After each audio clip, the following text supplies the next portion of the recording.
আমরা রায়মার্টিন প্রশ্নবিদ্যা সলভ করছি। আমাদের মডেল কোশ্চেন পেপার 2 এর সলিউশন চলছে। তো আজকের ক্লাস হলে এই ক্লাসে আমাদের মডেল কোশ্চেন পেপার 2 সম্পূর্ণরূপে কমপ্লিট হয়ে যাবে। ঠিক আছে, আজকের ক্লাসে আমরা 14 দাগ এবং 15 দাগ এই দুটো দাগের যা যা প্রবলেম আছে সলভ করবো। 14 দাগের একটা বলেছে, দেখো একটি বর্গাকার ভূমি বিশিষ্ট পিতলের প্লেটের দৈর্ঘ্য x সেমি, বেধটা বলেছে 1 মিলিমি।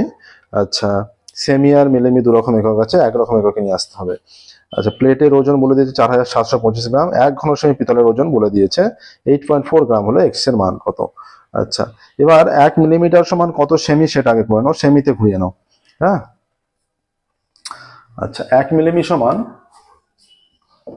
1 মিলিমিটার সমান 1/10 সেন্টিমিটার।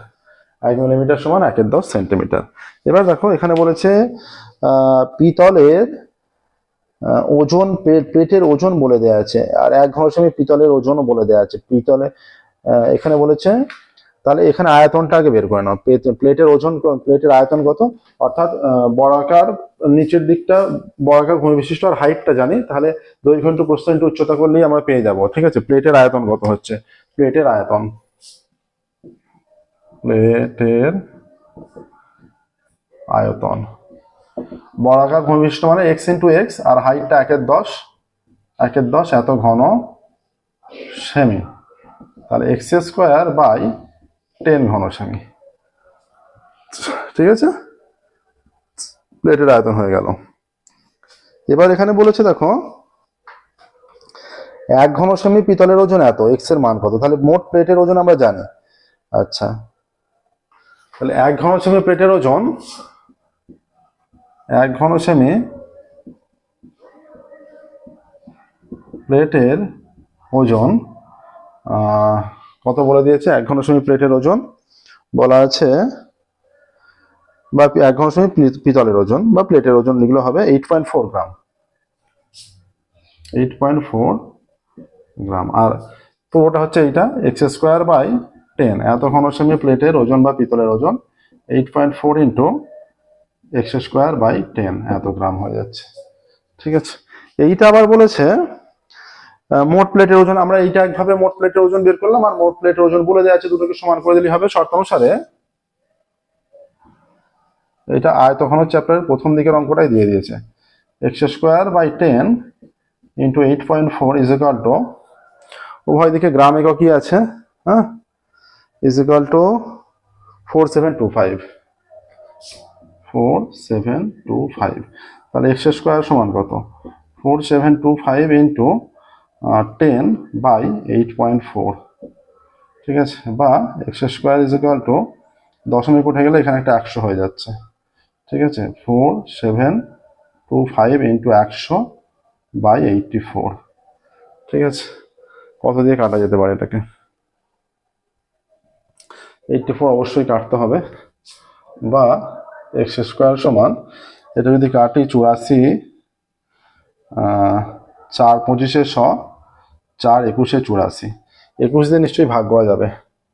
21 4725, 21 দুগুণে 42, 5 52, 21 দুগুণে 42, 10 5 5 21 105। তাহলে x square is equal two হয়ে যাচ্ছে 225 ইন্টু 25। তাহলে এক্স ইজ ইকুয়াল টু, আমরা প্লাসটাই নিয়ে নিচ্ছি একবারে, 225 ইন্টু 25। তাহলে এক্স ইজ ইকুয়াল টু, এটা থেকে 15 বেরিয়ে আসবে, এটা থেকে 5 বেরিয়ে আসবে, এক্স সমান 75 হয়ে যাচ্ছে। দেখো খুব সহজেই হয়ে যাচ্ছে। এটা কি চেয়েছে, এক্স এর মান, এখানে বলেছে এক্স এর মান কত, এক্স এর মান 75, দেখো এক্স এর মান 75, অ্যান্সার লিখে দেবো। অতএব এক্স এর মান 75। দেখো আমাদের অনলাইন কোচিং দেওয়ার ব্যবস্থা আছে, ছাত্রছাত্রীরা যারা ম্যাথামেটিক্স অনলাইন কোচিং নিতে চাও যে কোনো ক্লাসের, তো আমাদের প্রত্যেকটা ক্লাসের অনলাইন কোচিং এর সুব্যবস্থা আছে। আমাদের ডেসক্রিপশন বক্সে ফোন নাম্বার আছে, সেই ফোন নাম্বারে তোমরা যোগাযোগ করবে। আচ্ছা, 14 থেকে 1 হয়ে গেল, 2 একটা।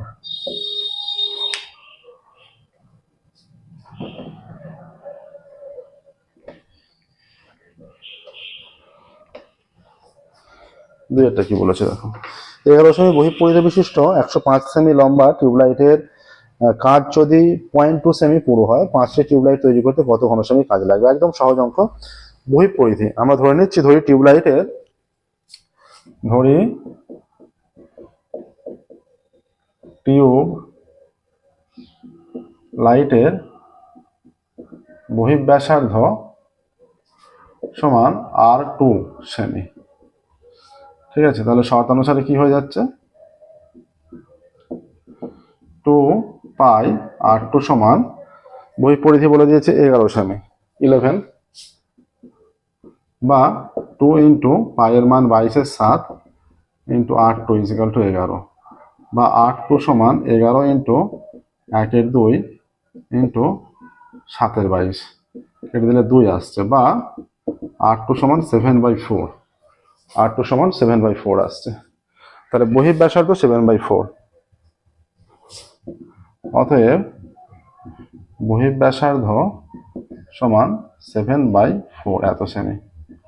ঠিক আছে, আচ্ছা, আর এখানে তাহলে তাহলে অন্তর্ব্যাসার্ধ কত, 0.2 সেমি পুরো, অতএব অন্তর্ব্যাসার্ধ ইজ ইকুয়াল টু বহিঃব্যাসার্ধ থেকে বিয়োগ হবে 7.4 মাইনাস 0.2 এত সেমি। ঠিক আছে, 7/4 মাইনাস তাহলে 2/10 এত সেমি, 1/5। ঠিক আছে, তাহলে 7/4 মাইনাস 1/5 এত সেমি। ঠিক আছে, আর একটা 0.2 মানে একটা জিনিস খেয়াল রাখবে, বহিঃব্যাসার্ধ R2 হলে 0.2 semi, R2 minus R1 is equal two 0.2, এটাও খেয়াল রাখতে হবে। বহিঃব্যাসার্ধ R2 মানে বহিঃব্যাসার্ধ R2 আর অন্তর্ব্যাসার্ধ যদি R1 হয় তাহলে অতটা পুরো মানে ওদের বিয়োগফলটা 0.2। ঠিক আছে, আচ্ছা, তার অন্তর্ব্যাসার্ধ এটা থেকে বেরিয়ে আসছে, আচ্ছা, এটা হয়ে যাচ্ছে 20, 4 5 20, 5 7 35 মাইনাস 4 সমান 31/20 এত সেমি, 31/20।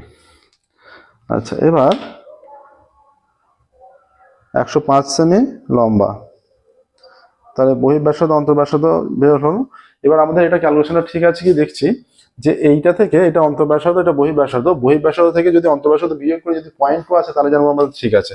তাহলে 7/4 মাইনাস 31/20, তাহলে লসাগু 20 হচ্ছে, এটা 4 5 20, 5 7 35 মাইনাস 31 সমান 4/20, 1/5, 0.2। ঠিক আছে, অন্তর্ব্যাসার্ধ এইটাই হবে।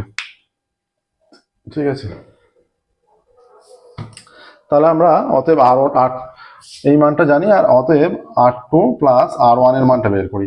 যদি অন্তর্ব্যাসার্ধ আমরা R2 R1 ভেবে নিই তাহলে হয়ে যাচ্ছে R2 হয়ে যাচ্ছে 7/4 প্লাস 31/20 এত সেমি, 20 লসাগু, 4 5 20, 5 7 35 প্লাস 31, 20, 5 আর 1 6, 3 আর 3 6, আচ্ছা, 33/10 সমান 3.3।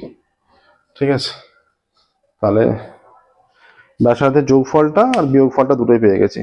তাহলে একটি টিউবলাইট তৈরি করতে যে পরিমাণ কাঁচ লাগবে সেটা বের করছি। দেখো, এবার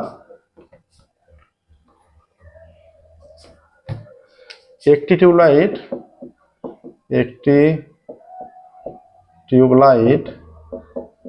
তৈরি করতে কাঁচ লাগবে সমান পাই R2 square minus R1 square into H। পাই এর মান 22/7। ঠিক আছে, পাই মানে বহিঃব্যাসার্ধ স্কোয়ার মানে অন্তর্ব্যাসার্ধ square, R2 square minus R1 square into H। H এর মান কত, H এর মান এখানে, H এর মান 105 ঘন সেমি, 105 ঘন সেমি। তাহলে 5টি টিউবলাইট তৈরি করতে কাঁচ লাগবে সমান 22/7 ইন্টু, আচ্ছা একটু আমরা নিচের দিকে লিখছি একবারে, equal to 22/7 into R2 plus R1, R2 minus R1 into 105 into 5 এত ঘন সেমি। এবার দেখো 22/7, R2 প্লাস R1টা হচ্ছে 3.3, R2 মাইনাস R1টা হচ্ছে 0.2 ইন্টু 105 ইন্টু 5 এত ঘন সেমি। ঠিক আছে, এইটা এখান থেকে আবার সহজে হয়ে যাবে। এই দশমিক তুলে দিচ্ছি, 10 হয়ে যাচ্ছে, এই দশমিক তুলে দিয়ে 10 হয়ে যাচ্ছে। 7 দিয়ে কেটে দিলে 7 একে 7, 5 7 35, আচ্ছা 5 2 10, 5 3 15, 5 2 10, এই দুই কেটে দিলাম, এইটা কেটে গিয়ে 11 হয়ে গেল। তাহলে 11 ইন্টু 33 ইন্টু 3 এত ঘনসেমি। তাহলে 33 ইন্টু 33 হয়ে যাচ্ছে এত ঘনসেমি। তাহলে 33 স্কোয়ার করলে কত হয়? 33 33 99, আবারও 99, 9 9 9 18 18 থেকে 1, 9 রেখে 10, 1089 ঘনসেমি হয়ে যাচ্ছে। দেখো ঠিক আছে, একদম সহজ অঙ্ক হয়ে গেল, 1089 ঘনসেমি। প্রসেসটা বুঝতে পারলে নিশ্চয়ই। দেখো আমরা কি করেছি, two pi r equal to বহিঃব্যাসার্ধ ধরে নিয়েছি, সেখান থেকে ব্যাসার্ধটা বের করেছি, কতটা পুরো বলা আছে সেখান থেকে বিয়োগ করে অন্তর্ব্যাসার্ধটা নিয়ে চলে এসেছি। তাহলে বহিঃব্যাসার্ধ মাইনাস পুরো মানে কি, বহিঃব্যাসার্ধ থেকে অন্তর্ব্যাসার্ধ বিয়োগফল, আর এদের যোগফলটা বের করেছি। এবার পাই আর টু স্কোয়ার মাইনাস আর ওয়ান স্কোয়ার ইন্টু এইচ, এটা ফর্মুলা কতটা কাজ আছে, একটার জন্য এতটা আছে, পাঁচটার জন্য 5 দিয়ে গুণ করা হয়েছে। এটা কে square minus B square formula প্রয়োগ করে এই ভ্যালু দুটো পুট করেছি, পুট করে নর্মাল সিম্পলিফাই করা আছে। ঠিক আছে, দেখো এখান থেকে আমাদের 1 2 দুটোই হয়ে গেল। এবার চলে যাব 3-এর দাগে, 14 দাগের 3-এরটা, তারপরে শুরু করবো 15 দাগের অঙ্কগুলো। আচ্ছা 14 দাগের 3 বলেছে লোহার তৈরি দুটি নিরেট সরলবৃত্তীয় শঙ্কুর উচ্চতা একই। দুটো শঙ্কুর উচ্চতা একই, আমরা এই একক করে ধরে নিতে পারি, এখানে সেমি আছে, এই সেমি ধরে নেব। শঙ্কু দুটির ব্যাসার্ধ যথাক্রমে R1 সেমি ও R2 সেমি। এই শঙ্কু দুটিকে গলিয়ে R সেমি ব্যাসার্ধ বিশিষ্ট একটি নিরেট গোলক তৈরি করা হলো, প্রমাণ করো শঙ্কু দুটির উচ্চতা কত। তাহলে দুটো শঙ্কুর উচ্চতা একই, আমরা দুটো শঙ্কুর উচ্চতা এই সেমি করে ধরে নিই। ধরি শঙ্কু দুটির উচ্চতা,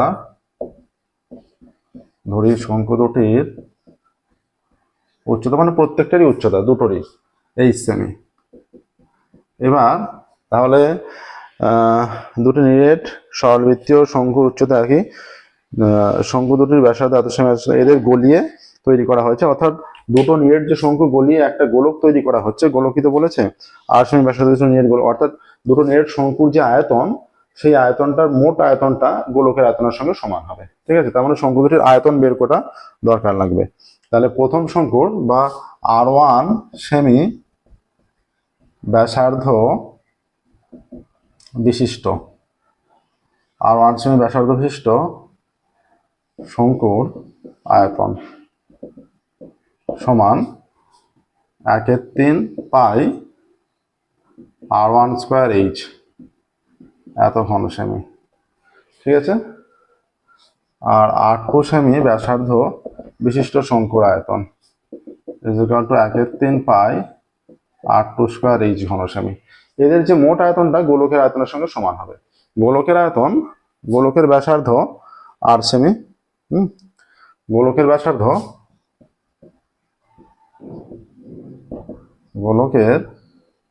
ব্যাসার্ধ ক্যাপিটাল আর এত সেমি। তাহলে শর্তানুসারে কি হয়ে যাবে, এদের মোট আয়তনটা শর্তানুসারে এই যে 1/3 পাই R1 square H plus 1/3 pi R2 square H is equal to 4/3 pi R cube.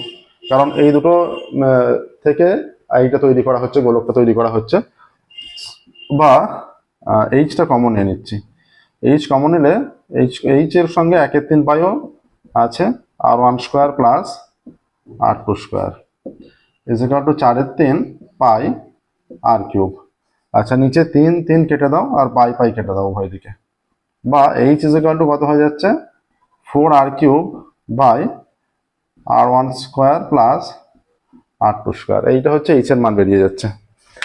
বলেছে প্রমাণ করো প্রতিটি শঙ্কুর উচ্চতা, এইটাই দেখাতে বলেছে। আমরা শঙ্কুর উচ্চতা এইচ সেমি দেখিয়েছি, ধরেছি এইচ সেমিটা, এইটা প্রমাণ করছি। তার মানে প্রতিটি শঙ্কুর উচ্চতা এত সেমি প্রমাণ হয়ে যাচ্ছে সহজেই। দেখো তাহলে একদমই সহজ প্রবলেম ছিল। কোশ্চেন চুজ করা, আমরা যেটা বারবার বলেছি, কোশ্চেন চুজ করা একটা খুবই গুরুত্বপূর্ণ বিষয় মার্কস ওঠার ক্ষেত্রে। তাই এখানে যেমন 3টে কোশ্চেন ছিল, তার মধ্যে 2টো করতে হতো, এই কোশ্চেনটাকে অবশ্যই চুজ করতে হবে, এত সহজ প্রশ্ন। ঠিক আছে, অতএব প্রতিটি শঙ্কুর উচ্চতা, প্রতিটি শঙ্কুর উচ্চতা 4R cube by R1 square plus R2 square এত সেমি। ঠিক আছে, এটা চলে আসছে। দেখো এবার 14 দাগ তো হয়ে গেল। আজকের ক্লাসে আমরা 14 দাগ এবং 15 দাগ সলভ করবো এবং এর সাথে সাথে মডেল কোশ্চেন পেপার 2 এর সলিউশন কমপ্লিট করবো। তো 15 দাগে চলে যাচ্ছে। 15 দাগের একেরটা 15 দাগের একে বলেছে ছাত্রছাত্রীদের বয়সের গড় নির্ণয় করো যদি তাদের বয়সের ক্রমযৌগিক পরিসংখ্যা নিম্নরূপ। তাহলে শ্রেণীর সীমানাটা আমরা লিখে নিচ্ছি। শ্রেণীর সীমানা যেটা বলা আছে, দেখো এখানে বলা আছে যেটা যে শ্রেণী সীমানা বছরে দেওয়া আছে 5-এর কম, 9-এর কম, 13-এর কম, 17-এর কম, 21-এর কম। তাহলে এটা আমরা 5-এর কম, 9, 5-এর পর 9, 4, তাহলে আমরা এই 1 থেকে 5 নিয়ে নেব। শ্রেণী সীমানা 1 থেকে 5, 5 আর 4-এ 9, 9 থেকে 13 আছে, 13 থেকে 17 আছে, 17 থেকে 21-এ গিয়ে শেষ হয়েছে শ্রেণী সীমানাটা।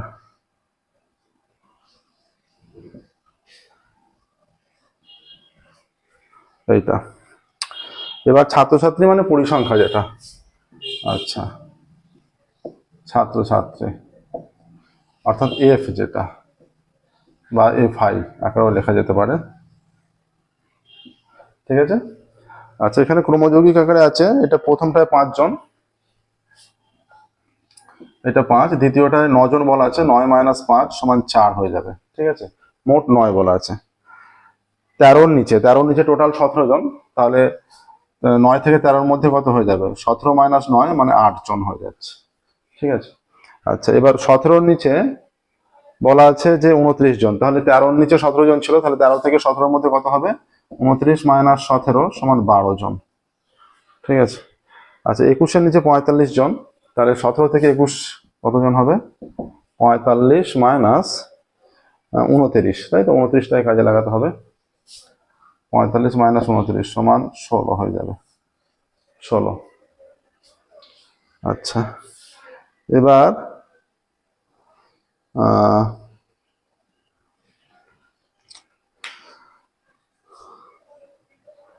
এবার এখানে যে ভ্যালুগুলো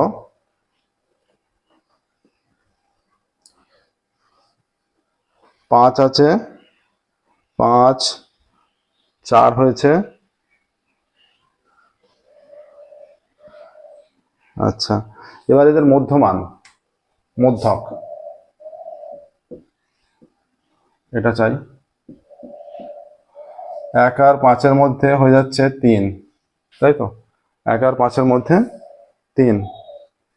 আচ্ছা 9 আর 5-এর মধ্যে 7, এটা 11, এটা 15, এটা 19। আচ্ছা FI XI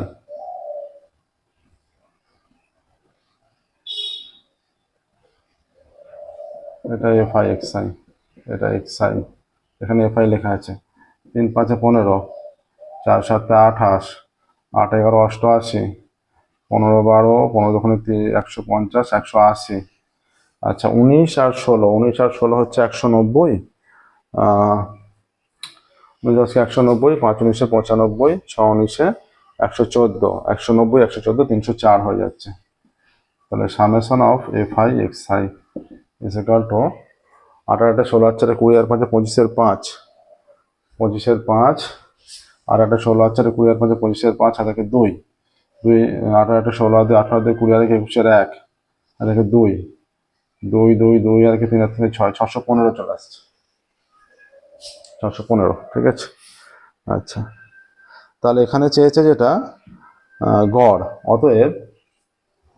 অতএব x bar = summation of FI XI by summation of FI।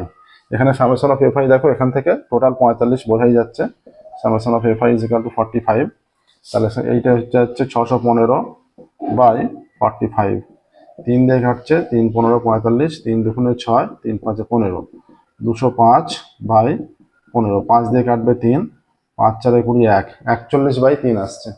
41/3টাকে আমরা যদি ডিভাইড করি, 41কে 3 দিয়ে, 3 × 1 = 3, 1 11, 3 × 3 = 9, 2 দশমিকের জন্য 0, 3 × 6 = 18, আর বারবার 6 6 6 6 চলে আসবে, বারবার 20 যেহেতু হচ্ছে, তার মানে এইটা হয়ে যাচ্ছে 13.6 6 হচ্ছে, আমরা 6 7 নিয়ে নিচ্ছি, 13.67 প্রায়। তাহলে নির্ণয় গড় হয়ে যাচ্ছে 13.67 প্রায়। ঠিক আছে, নির্ণয় গড় 13.67 প্রায়।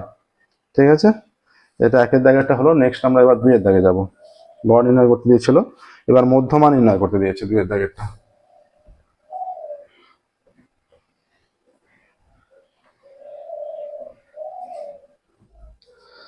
আচ্ছা, 15 থেকে 2 এর অঙ্ক স্টার্ট করবো। 15 থেকে 2 এর অঙ্ক দেখো, তার আগে বলে রাখি আমাদের ম্যাথামেটিক্সের অনলাইন কোচিং দেওয়ার সুব্যবস্থা আছে। তোমরা যারা ম্যাথামেটিক্সের যে কোনো ক্লাসের অনলাইন কোচিং নিতে চাও, তো আমাদের ডেসক্রিপশন বক্সে ফোন নাম্বার দেওয়া আছে, সেই ফোন নাম্বারে তোমরা অবশ্যই যোগাযোগ করবে। নেক্সট দেখো, 15 থেকে 2 এখানে মধ্যমা নির্ণয় করতে বলেছে। তো মধ্যমা নির্ণয় যাব। এখানে দেওয়া আছে বয়স আর লোক সংখ্যা, বয়স আর লোক সংখ্যা। ঠিক আছে, তো এর ক্ষেত্রে আমাদের যে মধ্যমা নির্ণয়ের জন্য প্রয়োজন হবে এই যে 25 থেকে 30, 30 থেকে পরপর স্টেপ বাই স্টেপ দেওয়া আছে যেগুলো, হ্যাঁ, তো ক্রমযোগী পরিসংখ্যা আকারে সাজাতে হবে মধ্যমা নির্ণয়ের জন্য।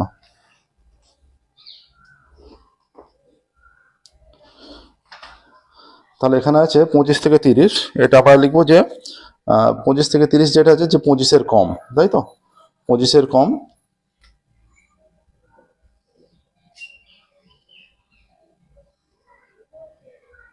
এখানে লিখে দিচ্ছি ক্রমযৌগিক পরিসংখ্যা।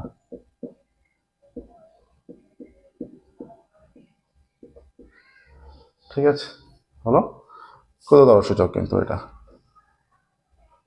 আচ্ছা, দেওয়া আছে 25 থেকে 30।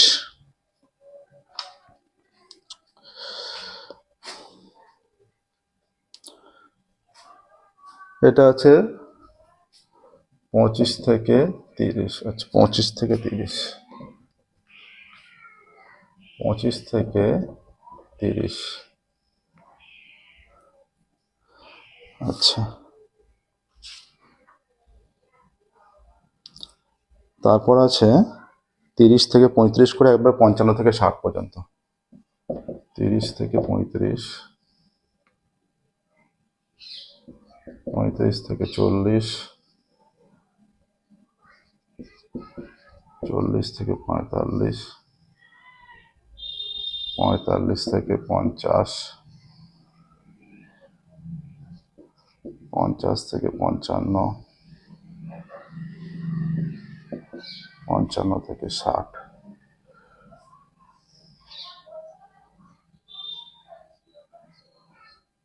আচ্ছা, এবার লোক সংখ্যা যেটা দেওয়া আছে 70, 100, 180, 125। এটা হচ্ছে 70, 100, 180, 125, 70, 100, 180, 125, 120, 85, 70,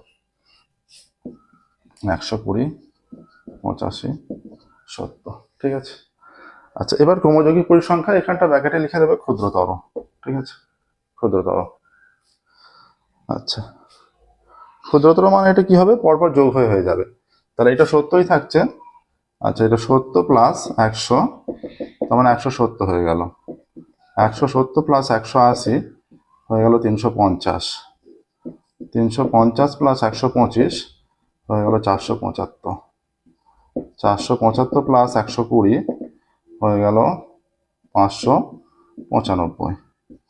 595 প্লাস 85 কত হচ্ছে? 55, 10 শূন্য হাতে 1, 10 আর 8, 18, 8 হাতে 1, 5 হাতে 6, 680। 680 প্লাস 70 হয়ে যাচ্ছে 750। হলো, 750 চলে আসছে। তাহলে এবার যে মধ্যমার যে ফর্মুলা, আমরা সেই ফর্মুলা অ্যাপ্লাই করব। এই যে 750 n ইজ ইকুয়াল টু, তার মানে 750 মানে n is equal two summation of f যেটা। ঠিক আছে, তাহলে n/2 কত?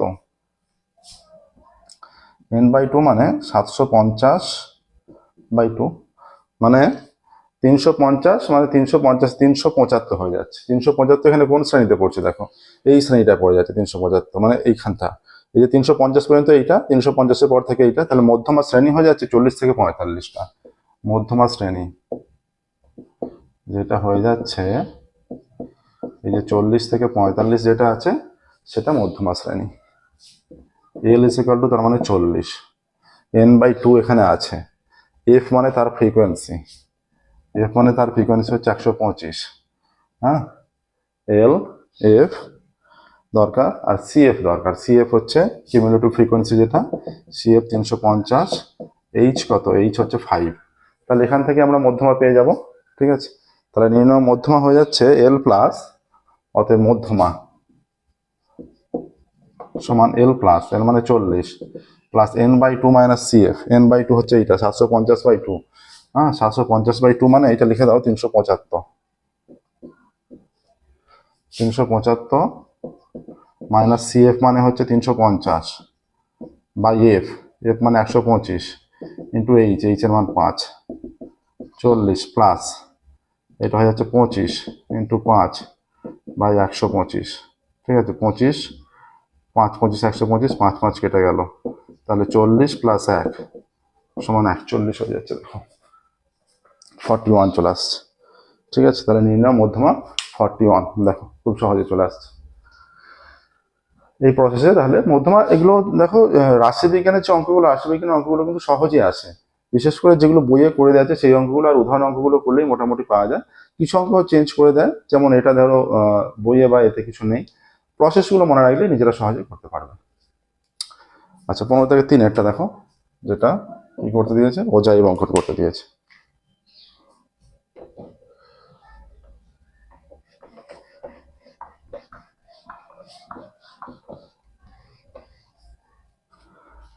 আচ্ছা,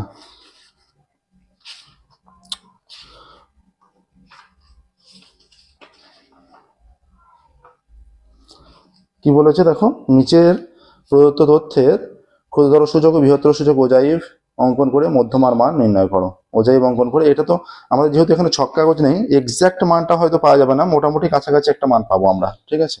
এখানে দেখো 5 থেকে 10, 10 থেকে 15, তাহলে আমরা প্রথমে দেখো বৃহত্তর সূচক অজাইবের জন্য একটা ছক আর ক্ষুদ্রতর সূচক অজাইবের জন্য একটা ছক। তাহলে বৃহত্তর সূচক অজাইবের জন্য একটা ছক যেটা আমাদের নিতে হবে, আচ্ছা, এখানে বৃহত্তর সূচক অজাইবের জন্য ক্রমযৌগিক পরিসংখ্যা একটা, এটা ক্রমযৌগিক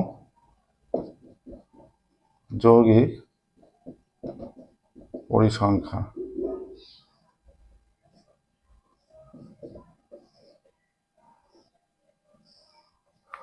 আচ্ছা, আর একটা কি দেয়া আছে, নম্বর,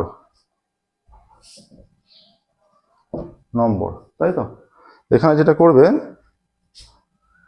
সে 25 থেকে 30 পর্যন্ত লাস্ট আছে, তাহলে 30-এর বেশি, তাই তো, 30-এর বেশি, 30-এর বেশি তো কিছুই এখানে আসছে না, তো 5-এর বেশি, 10-এর বেশি, এইভাবে 5-এর বেশি, 10-এর বেশি, 15-এর বেশি, 20-এর বেশি, 25-এর বেশি, ঠিক আছে, 30-এর বেশি, এই পর্যন্ত। আচ্ছা, 0 থেকে 5 কত আছে, কিছু নেই, 5 থেকে 10 7, হ্যাঁ, তাহলে 5-এর বেশি এখানে সবগুলো হয়ে যাবে, তাহলে 25-এর বেশি, 30-এর বেশিটা লাগবে না, 30-এর বেশিটা 0 হয়ে যাবে যদিও, হ্যাঁ, 30-এর বেশিটা 0, তাহলে 25 থেকে 30 পর্যন্ত আছে 6টা, তাহলে এটা 6, 25 থেকে 30, 20 থেকে 25 আছে 8টা, তাহলে এটা 8 আর 6 14 হয়ে যাচ্ছে, 6 প্লাস 8 সমান 14, ঠিক আছে। এরপর দেখো 15-এর বেশি, মানে 15 থেকে 20-এর মধ্যে 12টা আছে, এর সঙ্গে অ্যাড হয়ে যাবে 14 প্লাস 12, 12 প্লাস 14 26, আচ্ছা, 10 থেকে 15 9 আছে, 9 প্লাস 26 সমান 35, আর 5 থেকে 10-এর মধ্যে 7 আছে, 35 প্লাস 7 42, আর দেখো এবার এইটা তো একটা হলো, এবার একটা ছক কাগজ ধরো আমরা এরকম করছি, এরকম যখন ছক কাগজ ছোট করে এখানে দেখাচ্ছি, তো এখানে যে বিন্দুগুলো স্থাপন করতে হবে, দেখো এখানে বৃহত্তর সূচক অজাইবের জন্য যেটা, তাহলে এখানে লিখবে ছক কাগজে, লেখাগুলো নিজেরা লিখবে, ছক কাগজে x অক্ষ বরাবর ক্ষুদ্রতম বর্গক্ষেত্রে একটি বাহু সমান 1 একক, এবং y অক্ষ বরাবর ক্ষুদ্রতম বর্গক্ষেত্রে একটি বাহু সমান 1 একক ধরলাম। ধরে নিয়ে যে বিন্দুগুলো স্থাপন করছি, দেখো বিন্দুগুলো স্থাপন হবে এই যে 30,0, ঠিক আছে, 30,0 বিন্দু স্থাপন করবে, আচ্ছা,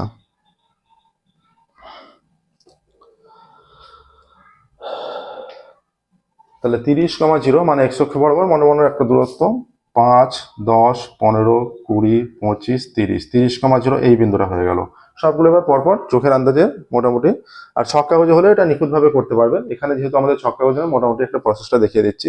25,6, এই যে 25,6 মনে করো এটা এইখানে 25,6। তারপরে মনে করো 20,14, 20,14 মানে এটা 20,14 মনে করো এইখানে হলো, হ্যাঁ মনে করো। আচ্ছা, 15,26, 15,26 মনে করো অনেকটা এইদিকে গেল, এইখানে হলো, ঠিক আছে। আচ্ছা, 10,35, আচ্ছা 20,14, 15,26, 25, এটা 30, 25, 20, 15, 5, 10, 15, 15 তো এইটা হয়ে যাচ্ছে। আচ্ছা 5, 10, 15, 20, 25, 30, আচ্ছা এটা একটা মান বেশি নেওয়া হয়ে গেছে।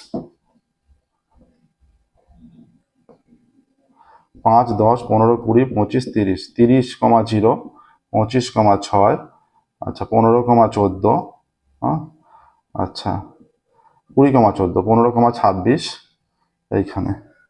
তারপরে হয়ে যাচ্ছে কত 10,35, 10,35 আরো অনেকটা উপর দিকেই যাবে এইখানে। আর 5,42, 5,42 আরো অনেকটা উপর দিকে যাবে এইখানে। এবার এগুলো পরপর যোগ করলে, স্কেল দিয়ে আলাদা আলাদা ভাবে যোগ করলে, যোগ করে এটা বৃহত্তর সূচক হলো। এবার ক্ষুদ্রতর সূচক বোঝাইবার জন্য এখানেও হবে নম্বর, আলাদা একটা ছক হবে, আর ক্রমযৌগিক পরিসংখ্যা এখানে লিখে দিলে বৃহত্তর, এটা হবে ক্রমযৌগিক পরিসংখ্যা। লিখলে এরকম লিখে এটার ক্ষেত্রে কেমন হবে, আচ্ছা এটা ক্ষুদ্রতর সূচক, ঠিক আছে। এখানে লিখবে 5-এর কম, তাই তো 5 থেকে 10 আছে, 5-এর কম, 5-এর কম, 5-এর কম হয়ে যাবে 0, 10-এর কম, 5 থেকে 10-এর মধ্যে 7 আছে, তাই তো 7 হয়ে গেল 10-এর কম, 15-এর কম, 15-এর কম মানে যারা 15-এর কম 10 থেকে 5-এর মধ্যে আছে তারাও, 10 থেকে 15-এর মধ্যে আছে তারাও 15-এর কম, আর 5 থেকে 10-এর মধ্যে আছে তারাও 15-এর কম। তাহলে 9 আর প্লাস 7, 16 হয়ে যাবে 15-এর কম, ঠিক আছে। আচ্ছা 20-এর কম, 20-এর কম, 25-এর কম, 30-এর কম, কত পর্যন্ত আছে 30 পর্যন্তই আছে। আচ্ছা 15-এর কম হয়ে গেছে, তারপরে 20-এর কম, 15 থেকে 20-এর মধ্যে 12 জন আছে, 16 প্লাস 12, 28, 20 থেকে 25-এর মধ্যে আছে 8 জন, 28 প্লাস 8, 28 আর 8-এ 36, 25 থেকে 30-এর মধ্যে আছে 6 জন, 36 প্লাস 6 সমান 42 হয়ে যাচ্ছে, ঠিক আছে। তাহলে এইখানে প্রথমেই যে এটা নেবে 42 হয়ে যাচ্ছে, তাহলে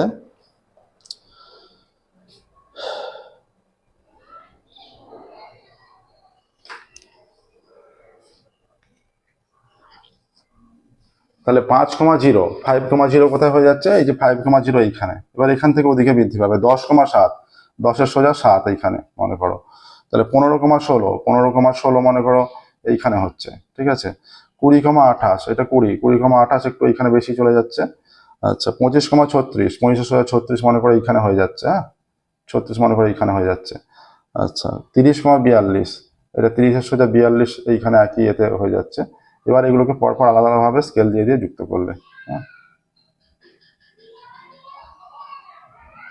এইভাবে যুক্ত করলে এইটা ছেদবিন্দু হলো। এখান থেকে যে ছেদবিন্দু দেখো ক্ষুদ্রতর সূচক ক্রমযৌগিক পরিসংখ্যা এবং বৃহত্তর সূচক ক্রমযৌগিক পরিসংখ্যা অঙ্কন হয়েছে, এবং এদের সাহায্যে এবার লম্ব অঙ্কন করতে হবে। এবার এইখানে মোটামুটি একটা দুটো থেকে একটা মোটামুটি লম্ব অঙ্কন করলে এইরকম একটা লম্ব হচ্ছে। এটা মোটামুটি দেখো 5, 10, 15, তার চেয়ে একটু বেশি, মোটামুটি 17 পয়েন্ট সামথিং হয়ে যাচ্ছে। তাহলে এখানে লিখে দেবে যে কি বলেছে, অজয় অঙ্কন করি এবং মধ্যমার মান নির্ণয় করি। তাহলে এখানে যে ভাষাটা হবে যে টোটাল আমাদের এন ইজ ইকাল টু কত হয়ে যাচ্ছে, এন ইজ ইকাল টু হয়ে যাচ্ছে 42, তাই তো, এন ইজ ইকাল টু 42 হয়ে যাচ্ছে। তাহলে এন বাই টু সমান 21 হয়ে যাচ্ছে, তাই তো, N is equal to 42, N by two 21, যদিও এখানে দুটো ছেদ করছে, দুটো ছেদ বিন্দু থেকে পাওয়া যাচ্ছে। এবার লিখবে যে ক্ষুদ্রতর সূচক এবং বৃহত্তর সূচক অজাইব এরা পরস্পর, মনে করো এখানে এম বিন্দুতে ছেদ করলো, এম বিন্দু থেকে পিএম লম্ব অঙ্কন করা হলো, এক্স অক্ষের ওপর পিএম লম্ব অঙ্কন করা হলো, ঠিক আছে, এক্স অক্ষের পিএম লম্ব অঙ্কন করা হলো, এবং পি বিন্দুর যেটা ভুজ সেটাই হচ্ছে মধ্যমা, অর্থাৎ পি বিন্দুর ভুজ মধ্যমা 17 পয়েন্ট সামথিং এত একক হয়ে যাচ্ছে, ঠিক আছে, 17 পয়েন্ট সামথিং, মধ্যমা এত, ঠিক আছে।